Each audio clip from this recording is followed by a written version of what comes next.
Dumanong kayo, dito'y naduras, Sanchez Mira, Cagayan!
Mga kakabsat, alam nyo ba na ang Sanchez Mira ay dating hunting ground na tinatawag nating Malulokit of the Kalingas? Isa silang nomadic tribe from the nearby sub-province of Apayao. Ngunit nung sinakop tayo ng mga Espanyol, pinangalanan nila itong Barrio Malulokit ng Pamplona, na ang ibig sabihin ay nagsisiiman. Taong 1984 naman dineklara ang pangalan nito na Sanchez Mira na hinango sa pangalan ng isang Spanish Brigadier General na na-assign dito sa Cagayan. Ito ay si Manuel Sanchez Mira. Ngayon, ang Sanchez Mira ay may 18 barangay at dito rin nakatayo ang isang campus ng Cagayan State University na kilala sa agriculture-related degrees. Ang bayan ng Sanchez Mira ay hindi pwedeng walang may pagmalaki. Kaya mga kakabsat, samahan niyo ako at liputin natin ang mga magagandang tanawin at tikman natin ang mga pagkain ng Sanchez Mira, Cagayan. Tara!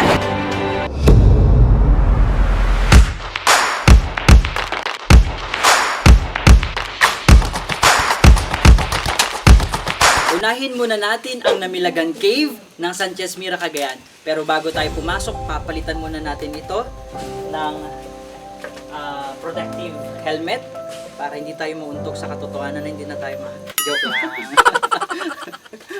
At syempre dahil maraming tae at ihi ng paniki, kailangan natin mag-face mask. So I think we're good to go. Hindi pa. Let's go guys!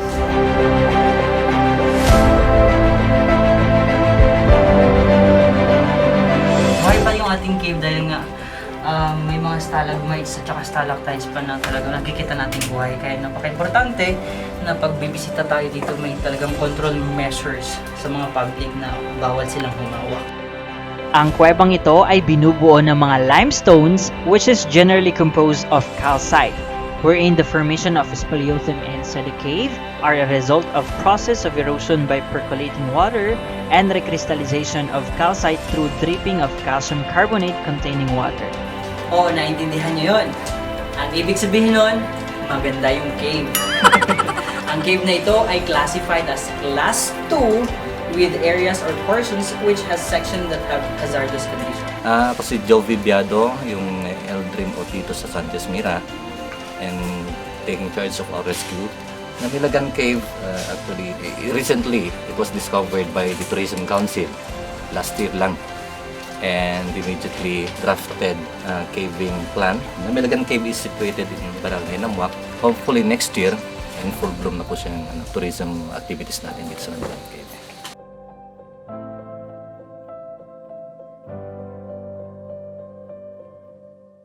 Sunod naman nating bisitahin ang isa sa mga makasaysayang lugar dito sa bayan ng Sanchez Mira, walang iba kundi ang Nagsimbahan ng Ruins. Ang simbahang ito ay tinuturing na pinakaunang simbahang itinayo noong panahon ng mga Espanyol at pinakamatandang simbahan sa probinsya ng Cagayan.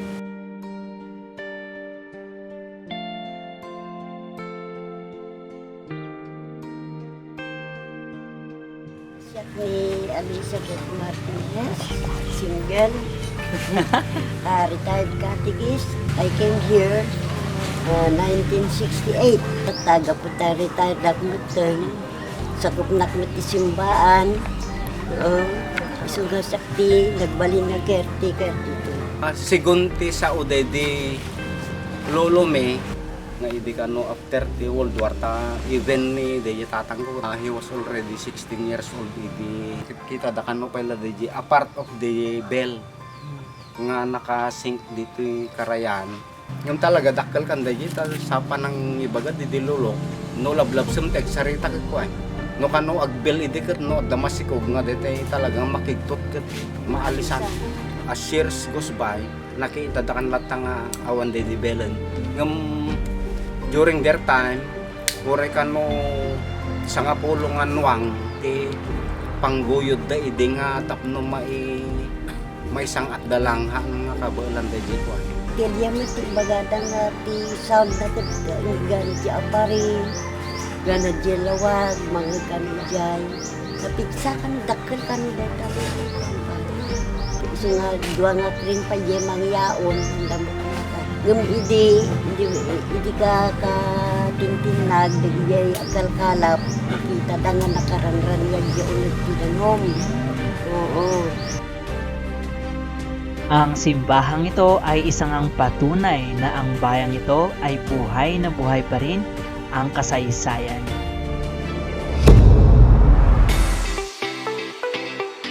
Sunod naman nating puntahan ang Minanga Estuary. Ito ay lugar kung saan nagsasalubong ang tubig tabang at tubig dagat. Ang lawak nito ay umaabot ng halos 28 hectares. Dito makikita ang mga residente na nangunguha ng talaba, tahong at iba pa.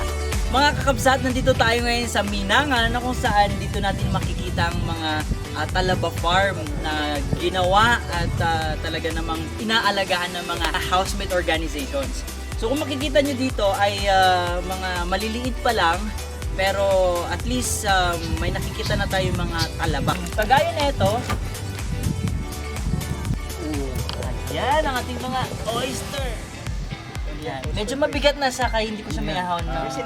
Talaba yan, ay tahong yan. Yan ang bigat namin, sir. Yung talaba, ayun oh, yun! Yan! Oh, yan. This is the oyster! Yeah. Yung mga nakakapit yung mga Kakausapin natin ang leader ng housemate organization, walang iba po kundi si Boyet. Hello, magandang hapon po sa atin lahat. Ako po si Boyet Asuncion. Ako po ang leader ng housemate organization. Yung isang unit ay makakakuha kami siguro ng 3 batya. Pagkatapos ilalagay namin sa bote. May mga tao rin bumisita sa amin, bumibili at iuwi sa mga iba't ibang bayan. Talabas 50 per bate, yung taho 25 per kilo.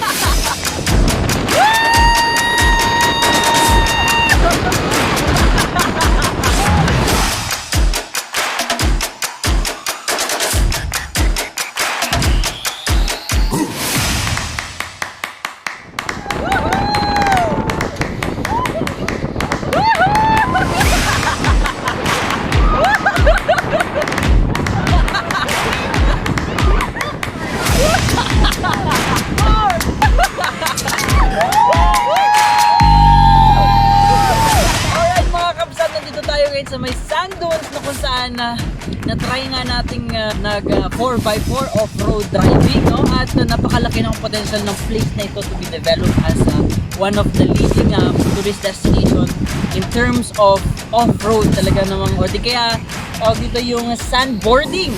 At pag na-develop to, may mga ATVs, you can go here and you don't need to go outside the province anymore. So, let's enjoy more!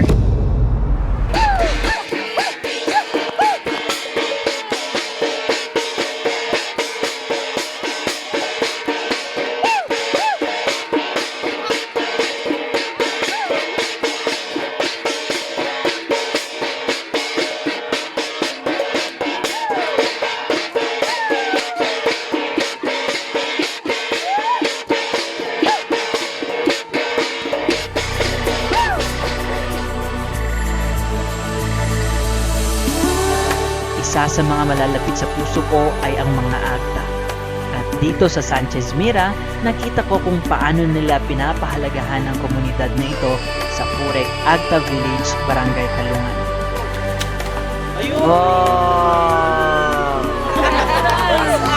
Ito ang ginagamit nila Kuya Carlito sa pangunguha ng tinatawag nating alingo o di kaya wild pig. Ito yung ginagamit nila. Kung makikita nyo, it's an old tradition of ano yung English natin?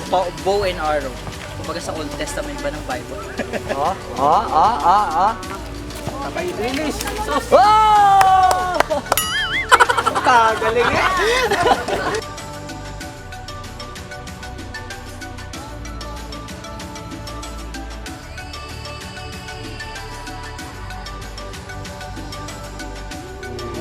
May isang arami din dito, laba, tapos basket, nanipod ide, hanggang nakadagpol, pag-alami ko pagbiyagan ni. Aguma, pagsato kami tipagay, adumit certain, naitid da kami nga nemumula ni, kas kadagitin nyo, rambutan, dagdo mga inintid da nga kasapulan niti, ano mga makamumay kay dito, madaling yun iti gumatang kadagiti laba, basket. Kung may isang bagay man na aking ipagpapasalamat, yun ay ang pagkakataong makasama ko sila sa panalangin. Hanggang sa muli, mga kapatid kong Agta.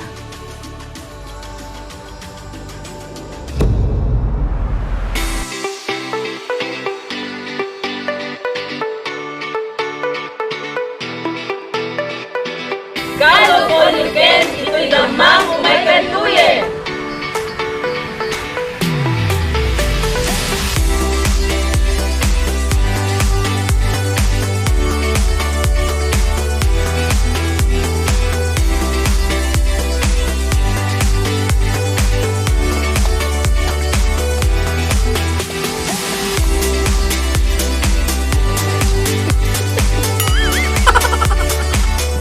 Siyak ni Jonathan Siganay at limang manmanis ka dahil T-Farm nabayag na ito yan kasi hindi din kami pelang kita kamit mang manmanis ka dahil ito yan aling ganap nagatang na dahil pinumay da nga dahil daktul unay siguro bayadan da kasi di damot makakaante ako kita mayat nga umay agpasyar encourage ni nga mabaling nito umay dito anytime.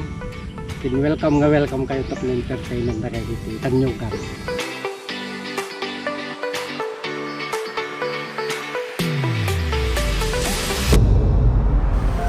Ayan mga kabsat, nandito tayo sa isang bahay na pinakamatandang bahay dito sa Sanchez Mira.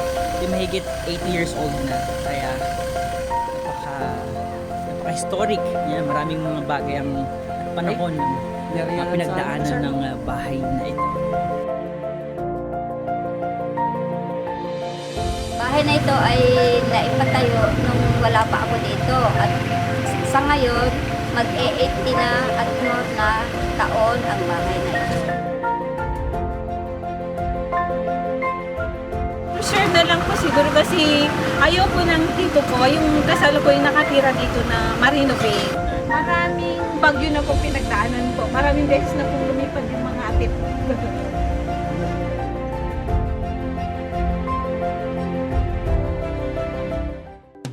Mga kakabsat, alam na this, hindi pwedeng hindi natin matikman ang mga recipe ng mga taga Sanchez Mira.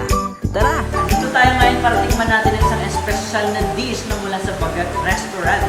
At lulutuin yan din ng ating chef dito sa restaurant na ito. Walang iba kundi si Chef Reynalyn, tama? Ang lulutuin natin chef ay bukuladit. Ayan. Lakas naman, chef. Sibuyas.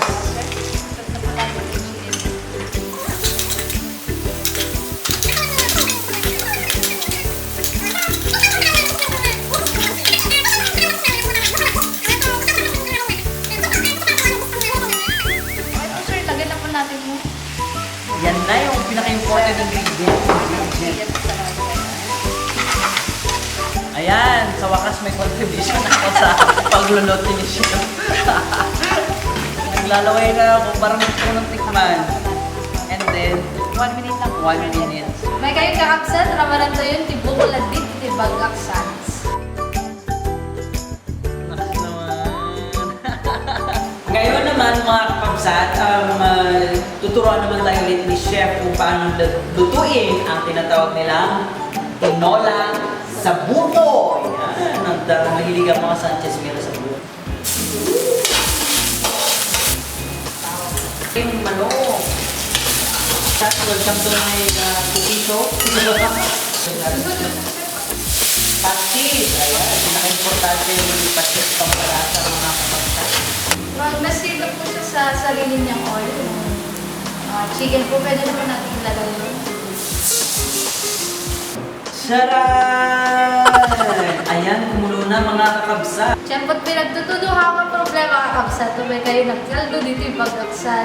Buko tinola, from bagak.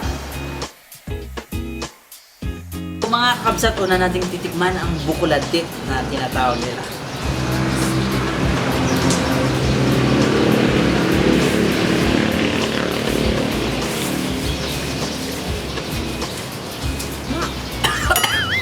Wala. Grabe. Grabe. Hindi mo ma-distinguish na isa pala siyang buko. If you try to assess the nutritional value ng pagkain na to, sabay sulit na sulit. Sarap. Sarap. Sarap. Siyempre, since puro buko tong mga kinakain natin mga kakabsat, siyempre hindi mawawala ang tinatawag nating buko shake. Yan. Shake, shake, shake, shake. Tikman yung kanilang tinola sa buko. First time kong makakain ng tinola na ang sabaw niya ay buko. At alam yung maganda dito guys, native yung kanilang manok. Ang pinaka-importante sa tinola ay yung kanyang sabaw. At dahil yun ang nagpapasarap. Wow! Hindi to scripted guys.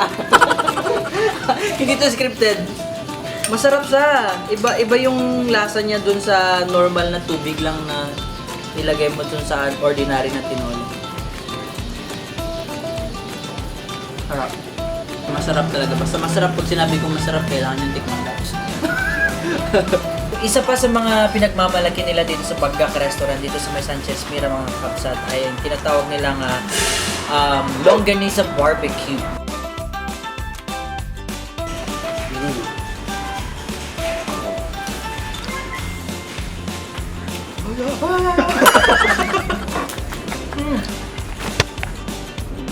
Garlic longganisa nga. Spice kayo. Saan galing yung garlic longganisa? Dito? Dito.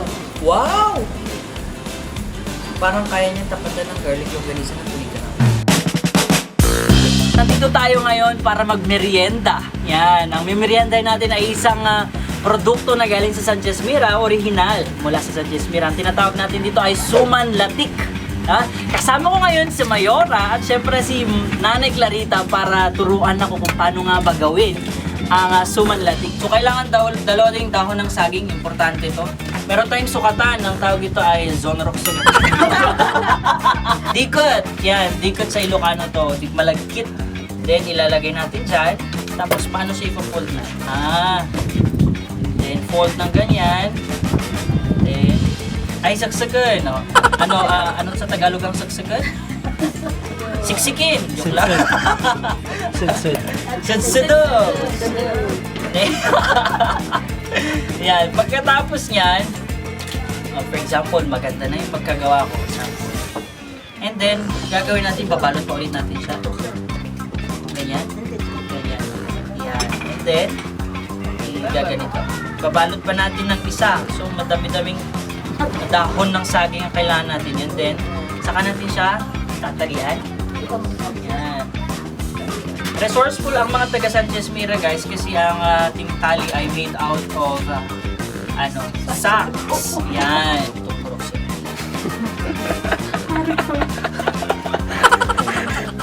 Sige na, ikaw na lang. Perfect na combination ang kape. Kaya naghanda talaga ako ng kape para dito. Yung latik na tinatawag yung sauce niya.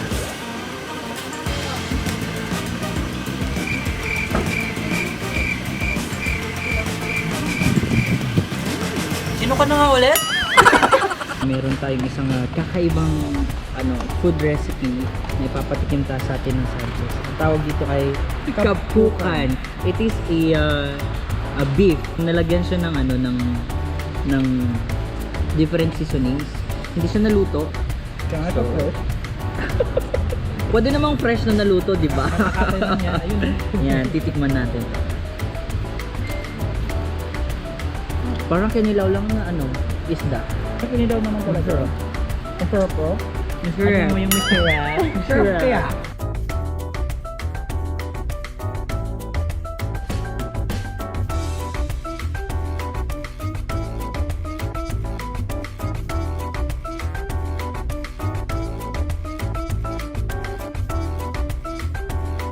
Siyempre, hindi pwedeng hindi natin matikman ang empanada ng Sanchez Mira. Siyempre, meron tayong condiments dito, suka or ketchup. It's either anong gusto nyo. Maraming gulay. At yun ang nagpapasarap. Lalo na yung itlog. Make sure that you don't forget to eat the empanada of Sanchez Mira. At dito mo mapuprove na magagaling magluto ang mga taga Sanchez Mira. Nung isang araw ko pa talaga pinupuri mga luto nila dito.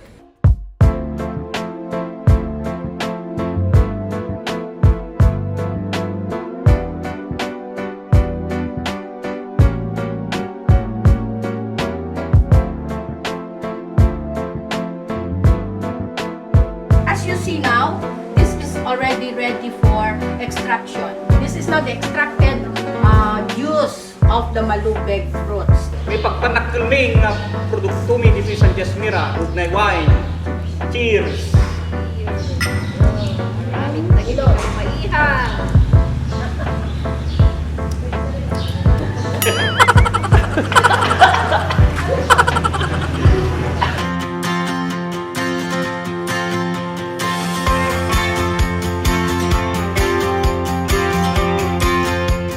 At syempre, pag bumisita tayo dito sa bayan ng Sanchez Mira at kailangan natin ng comfortable stay, bisitahin natin ang Bagak Hotel and Resort. Tara!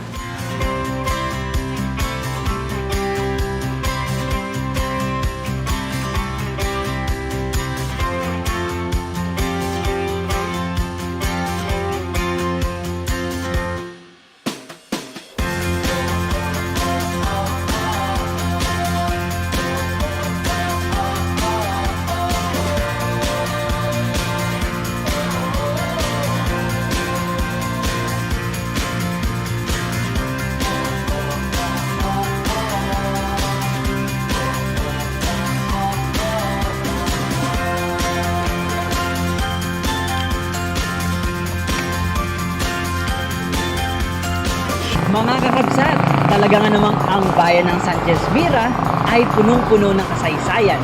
Bayang puno ng pagmamahal at pagkalinga. Nest of love, ika nga nila, dahil mapapamahal ka sa pakikitungo nila sa bawat isa. Muli, maraming salamat mga kakabsat sa inyong panonood. This is Norway and Jesus Earth Journey, your resident Cagayano vlogger, nagsasabing, Uras Sanchez Mira! Uras Sanchez Mira! Uras Sanchez Mira! Uras Sanchez Mira! Duras Sanchez Mira! Duras Sanchez Mira!